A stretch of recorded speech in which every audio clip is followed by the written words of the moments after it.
So throughout the years, the rap scene has had its fair share of talent come and go, being able to drop off some major inspiration for future talent. But what about the ones that instead decided to drop off absolute dog shit and we just have to deal with it? Which is why for today's video, we're going to be talking about the rappers that tried to abandon the rap sound for something new and instead just created a massive dud in their discography. Scooby Gang, man, we're back. It's another Monday, man. It's another beautiful Monday, or at least where y'all stay at. You know, it's definitely not beautiful for me. I don't know if y'all can hear outside, but like it's raining cats and dogs right now. It feels like Hurricane Katarina. You know, it's just a very shit day here in South Carolina. And also talking about, you know, pretty crappy days, you know, my last video actually got restricted because I couldn't say a certain word in there, apparently, and apparently I might have said it twice. So from now on, I am not allowed to say carrot, carrot, carrot. I'm gonna put abbreviations of what I actually mean right on the screen. But yeah, I can't say that word no more, let that word slide anymore, or else YouTube will think that I am about to become an insurrectionist. So, rap. Hip-hop, right? We all like rap, we all like hip-hop, and if you don't like it, you're a nerd, right?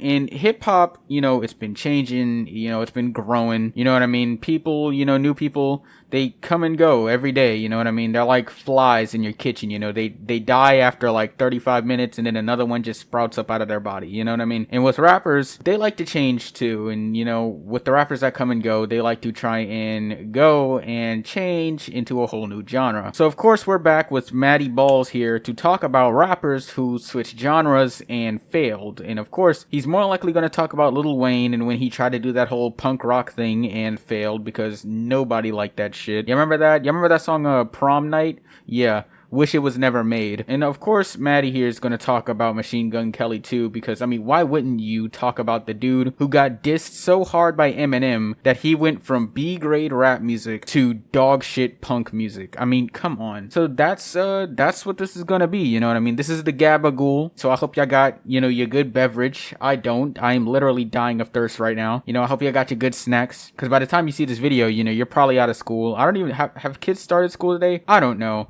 I don't care. Let's get into this video. So today we are going to be looking into rappers who switched genres and then failed, starting off with Lil Wayne. What did I say? I was right. What did I say? What did I say? I told you. Lil Wayne. I feel like Lil Wayne, when he did that switch to rock music, that was just such a shattering moment in hip-hop history. So real quickly, I just need to say something. I'm going to alter the footage so the 12-year-olds out there can understand. Just because you don't like Machine Gun Kelly does not mean he failed when he switched to his emo rock. I don't like his music either, but he pulls in crazy numbers, so he's right. He's right. I'll give him that. He's right. Okay, he's completely right. Machine Gun Kelly still does get numbers, even though his music is like the equivalent of me like taking a dump in a toilet and then smearing it on the wall and then recording the sounds with a microphone. But the year is 2009, and Lil Wayne had just recently released his iconic album, The Carter 3. He was a decade and 5 studio albums into his career and had already seen a ton of success. Wayne had released tons of mixtapes and sold millions of copies of his albums. Regardless, by the time he released The Carter 3, he was a pretty big deal. But after he released it, he rose to new levels. I do just want to say a quick side note. Quick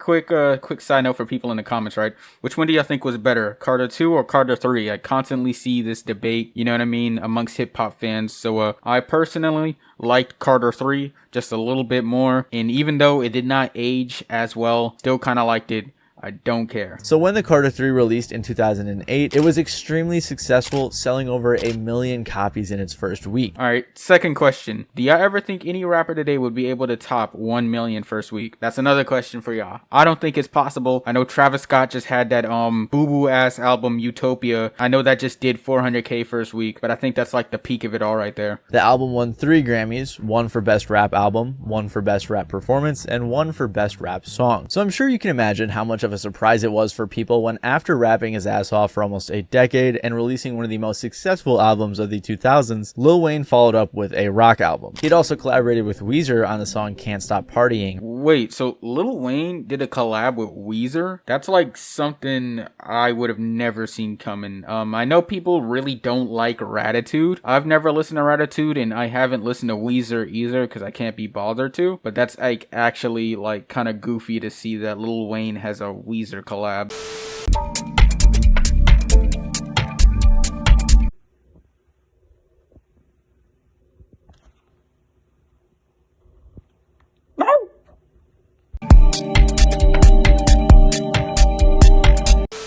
So after releasing the singles Prom Queen, On Fire, and Drop the World, he released the album Rebirth in February of 2010. The only hip-hop track on the album was Drop the World with Eminem, which was a very successful song. The rest of the album, however, was received very poorly. Anthony Fantano even put it on his 15 worst albums of the 2010s list. Lil Wayne with Rebirth, which should not have been a birth at all, really should have been an abortion. Jesus Christ, Fantano. You did not have to say that, Fantano. Even though he's right. He's completely right. It really should have not existed.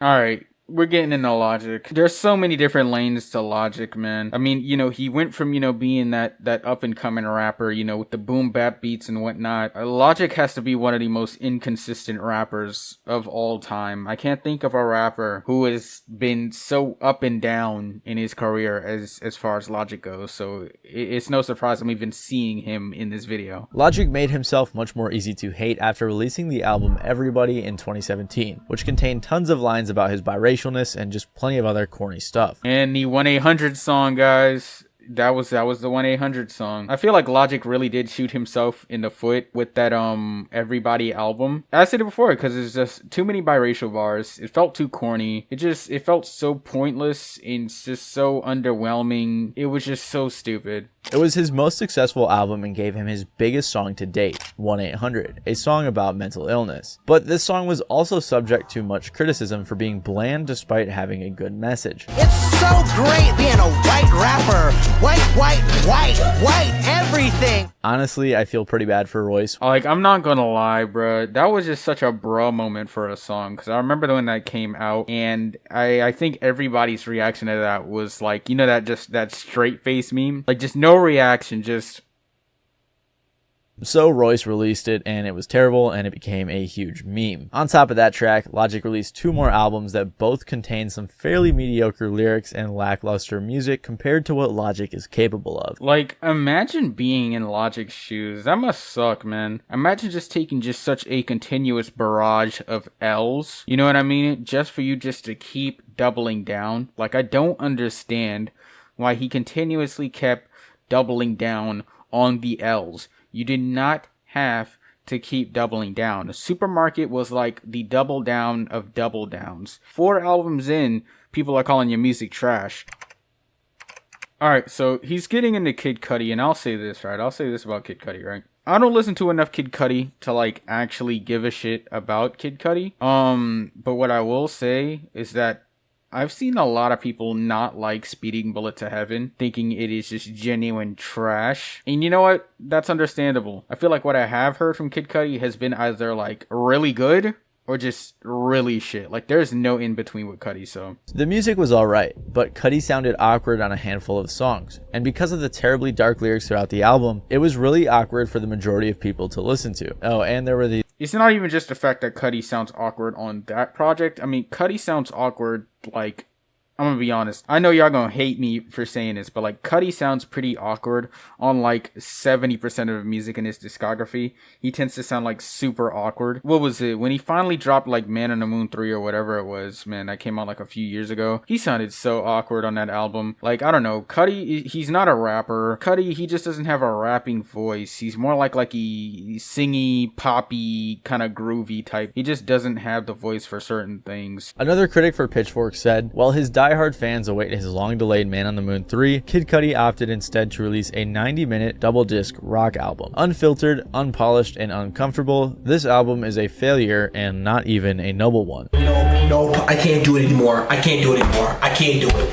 This is the end of the fucking reaction video. I'm going to my final verdict right now. I don't even need to listen to the rest of this shit. First off, shout out Big Quint. If you know, you know. Shout out Big Quint, man. One of the OGs. LMAO, Big Quint, you are too funny. I would have made the same reaction if I was him. When I think about Vanilla Ice, the only thing that comes into my mind, and I'm pretty sure I said this in an old video, the only thing I can ever think about with Vanilla Ice is the fact that Suge Knight held him over a balcony and threatened his life for $1 million. And Vanilla Ice gave it to him, and the rest is history. That's all I can ever think about when it comes to Vanilla Ice. He was clearly an industry plant. He will never ever gain that sort of stride again because nobody actually cares to listen to Vanilla Ice unless you're like a 40-year-old man who is so stuck in the past. But yeah, to see that he's on this list is not surprising. We sampled them from him, but it's not the same bass line. Like it goes ding ding ding diggy ding ding.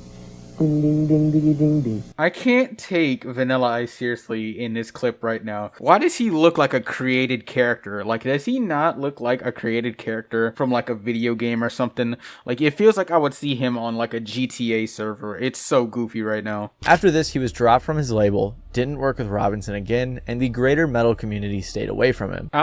You're forgetting Held Over a Balcony by Suge Knight. Nobody ever wants to talk about him being held over a balcony by Suge Knight. I feel like that is an important factor in hip-hop history. But alright, y'all, that was kind of about it. All I can really say is don't switch genres, and if you do switch genres, please know what you're doing. Don't be weird and get all personal like Cudi or Vanilla Ice, and don't do whatever Lil Wayne did, cause God save his soul. I'm out. I'm gonna hold a dude over a balcony, and then I'm gonna go to sleep. Peace. But I want to thank you guys for watching. It feels good to be back for another Monday. But if you liked the video, feel free to subscribe as well. Follow my IG and Twitter. And follow Chocolate on Instagram for more illustrations. And on that note, I'll see you guys next time when I go from music content to mukbangs. Peace. Oh, you go caress my body.